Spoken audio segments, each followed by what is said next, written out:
je souffre. Quelqu'un, quand il vous aime, vous souffrez ici. Quand il vous aime, vous êtes malade, il sent. Il le ressent. Il y a cette interconnexion-là qui est liée à vos sentiments. Comment est-ce que vous devez tout supplier pour tout? Supplier. Tu ne me dis pas, tu ne te rappelles pas que c'est mon anniversaire. Aujourd'hui, c'est le 25. Quémander l'amour. Quémander. On va quémander l'amour. Quémander. Le 25, ça te dirait le 25 mai. Le 29.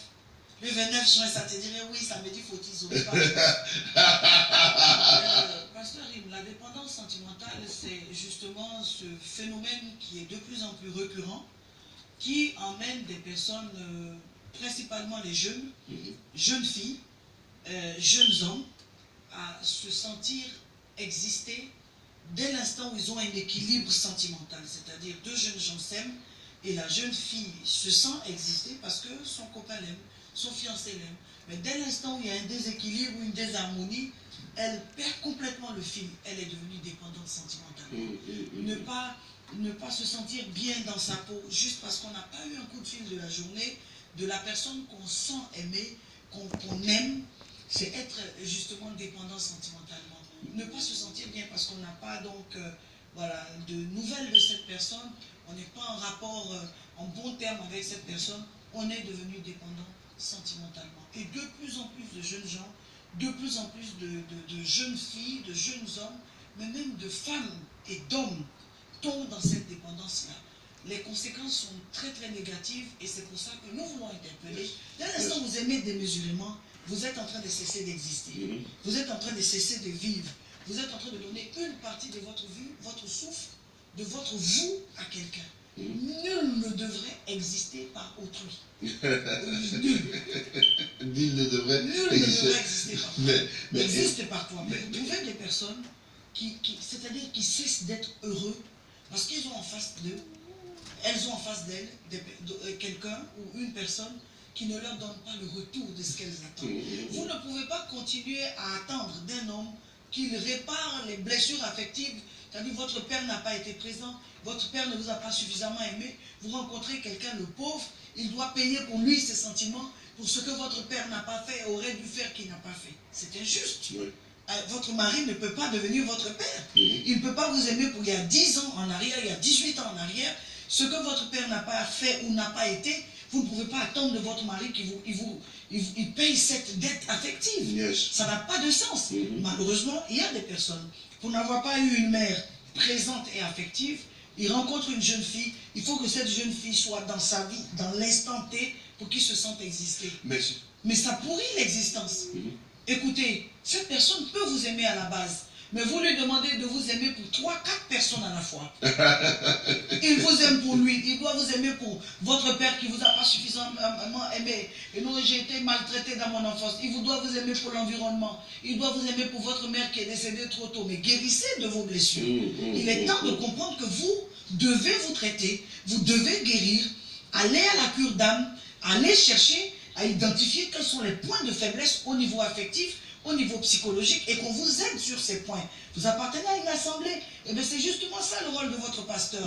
Et vous avez aussi un travail personnel à faire sur vous, à partir de la Bible que vous lisez, des enseignements que vous écoutez, des prières que vous faites. Ne restez pas là juste demander, Seigneur, donne-moi un mari, donne-moi un travail, donne-moi les moyens. Non, Seigneur, donne-moi la personnalité qu'il faut. Parce que des fois, on a rencontré la bonne personne, mais pour avoir été quelqu'un de trop envahissant. Vous savez, on a juste besoin un peu d'air, on a juste besoin de respirer aussi un peu. Mais quand vous êtes trop encombrant sentimentalement, quand vous êtes trop présent, c'est-à-dire, on n'a pas de répit, il n'y a que vous qu'il faut aimer, il faut vous parler, il faut...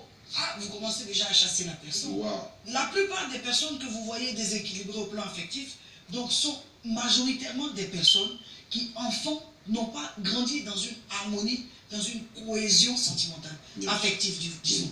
Donc, le père n'était pas présent, la mère n'était pas présente. Ou l'un, ou l'autre, ou les deux. Et ces personnes grandissent avec une déformation affective. Et donc, dans la vie, donc, dès qu'ils rencontrent le sexe opposé, ils se disent, voici la personne sur laquelle je dois jeter mon courroux. Cet homme doit m'aimer. Mais alors, l'homme n'a pas de problème à vous aimer, il est avec vous parce qu'il vous aime. Mais maintenant, vous lui demandez de vous aimer pour lui. pour votre père, les absences affectives de votre père, il doit combler. Il va les combler. Il doit vous aimer pour votre mère qui n'était pas tout le temps là. Il doit vous aimer pour... Donc, à la fin, vous lui en demandez trop. Je vous parle à vous. Vous qui êtes justement, vous vivez sur la base d'un coup de fil. Vous vivez sur la base de la voix de quelqu'un. Le fait que quelqu'un ne vous a pas appelé, vous êtes en train d'en mourir. Le fait que quelqu'un ne vous a pas dit je t'aime, vous êtes en train de vous... mais vous avez un problème. Donc partons de la base. Vous avez besoin de guérir. Vous avez besoin qu'on vous aide. Vous avez besoin qu'on touche à la base le problème. Étant enfant, vous n'avez pas été aimé. Vous avez été maltraité ou vous n'avez pas été suffisamment aimé. Vous aviez besoin, peut-être enfant vous étiez maladif, peut-être qu'enfant vous aviez besoin d'un accompagnement affectif plus important et vous ne l'avez pas eu. Vous sachez que vous ne pourrez pas continuer si vous ne comblez pas.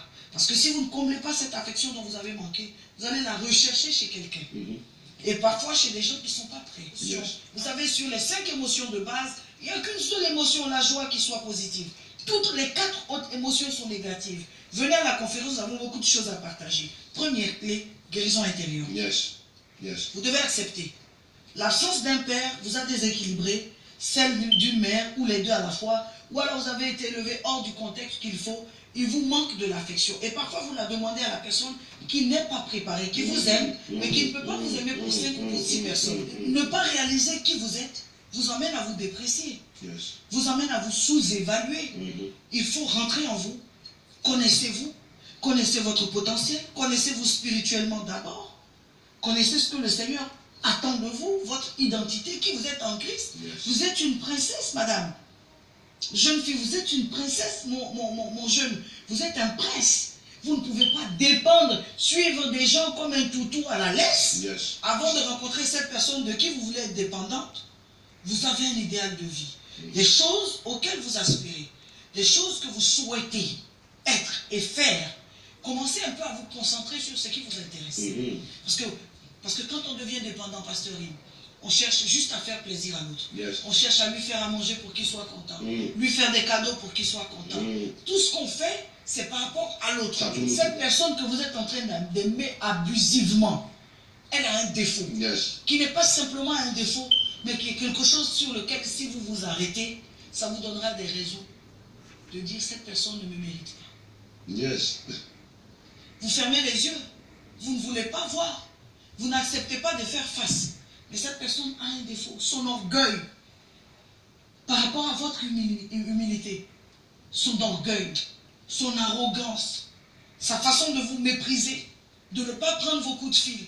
De vous laisser des jours sans nouvelles. Il y a quelque chose que cette personne fait qui vous fait souffrir. Sur lequel vous devez dire, mais mince. Pourquoi?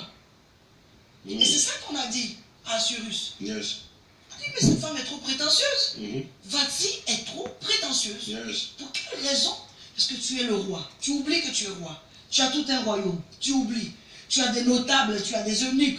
Tu as toutes ces personnes et tu as un peuple. Et tu oublies pour fixer tes humeurs au point de devenir alcoolique.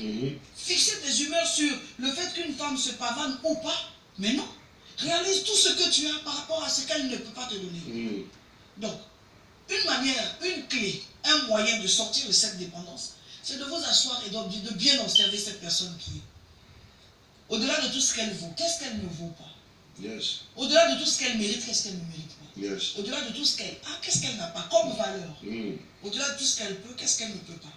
C'est ça qui vous emmène à minimiser aussi à votre tour. Pas minimiser dans le sens de mépriser, mais dans le sens de dire je ne peux pas t'aimer au-delà de moi. Est-ce que vous êtes prêt à accepter qu'un homme que vous prétendez aimer vous banalise? Vous l'appelez, il ne décroche pas, il ne vous rappelle pas. Ça, c'est le minimum de la considération. Et elle pleure même après. Oui. Elle pleure. Ouais, pourquoi il n'a pas répondu? Et non seulement ça, mais c'est des gens qui vivent avec une question. Est-ce qu'il va revenir? Est-ce qu'il m'aime? Est-ce que ça va marcher? Je tiens à lui. Attendez, ouvrez les yeux. Ouvrez les yeux jusqu'où vous voulez descendre. À quel niveau de mépris vous voulez descendre? La moindre des choses, c'est justement que cette personne sache et puisse vous donner le juste retour. Qu'il n'est pas bon de marcher avec des personnes dépendantes comme vous. C'est très important de sélectionner ses fréquentations. On côtoie 3 types de personnes en général. Des gens qui vous tirent en avant, qui ont passé ces choses-là, qui savent vous dire, ça ne vaut pas la peine.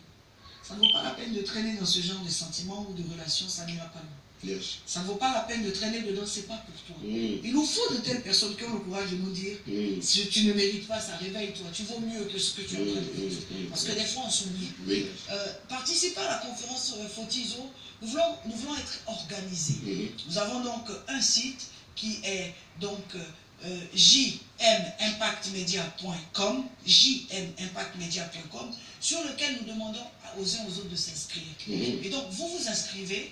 Il y a donc des inscriptions VVIP, donc very important person, pour des personnes qui voudraient joindre l'utile à l'agréable, être non seulement bien installé, juste devant, au contact, là, tac, tac, comme ça, contact direct au front, voilà, avec l'onction, avec la révérende, et suivre sans rien rater, voilà, et donc ce kit, parce que l'inscription, la participation est accessible à tout le monde. Yes. Vous n'avez pas besoin de payer pour participer. Mais par contre, nous ne souhaitons pas que vous sortiez de cette conférence sans support. Devant Jeanne Monnet est une éducatrice des masses.